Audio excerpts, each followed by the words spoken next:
జగన్మోహన్ రెడ్డి ఒక సైగ చేస్తేనే తెలుగుదేశం పార్టీని నామరూపాలు లేకుండా చేస్తానన్నాడు ప్రగల్భాలు పలికినటువంటి కొడాలని. గతంలో గుడివాడలో క్యాసినో పెడితే తెలుగుదేశం పార్టీ నాయకులు నిజ నిర్ధారణకు వస్తే మీరు నా బొచ్చు కూడా ఇంటికి ఇప్పుక్క కూడా పీకలేరు అని చిటికిలేరు చూపించి మరి మాట్లాడినటువంటి కొడాలని. ఈరోజు ఏ దద్దమ్మల లోకములు లాక్కున్నావుంటాయా? సిగ్గుండాలని బతుకి ఇప్పటికైనా అర్థం చేసుకో. అధికారం లేకపోతే పోలీసులు లేకపోతే నీ కుక్క బతుకు. ప్రతిపక్షంలో ఉన్నప్పుడు కొడాలని ఎప్పుడు ఏం మాట్లాడలా. అధికారంలోకి వచ్చాక అధికారం బలుపుతో అధికారం మదంతో మాట్లాడి ఇవన్నీ కూడా అడుగుతూ ఉన్నాం. 2021లో కొడాలని సవాల్ ఇసిరాడు. తెలుగుదేశం పార్టీ అధికారంలోకి వచ్చి చంద్రబాబు గారు ముఖ్యమంత్రి అయితే రాజకీయ సన్యాసం తీసుకుంటా అన్నాడు.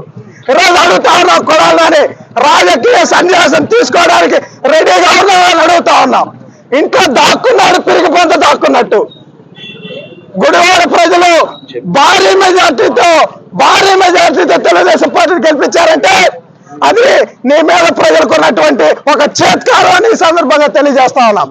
ఈ రోజు కొడాలని చెప్తా ఉన్నాం, ఇది ట్రైలర్ మాత్రమే, సినిమా ముందన్న రాజా లోకేష్ గారి ఆధ్వర్యంలో మళ్ళీ అంకుశ సినిమా తీపోతా ఉన్నారు.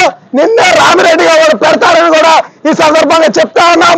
కొడాలని జనాల్లో కనిపిస్తే ఇక అదే ఆఖరి రోజు కూడా అవుతుందని ప్రజలు భావిస్తా ఉన్నారని కూడా ఈ సందర్భంగా తెలియజేస్తా ఉన్నా.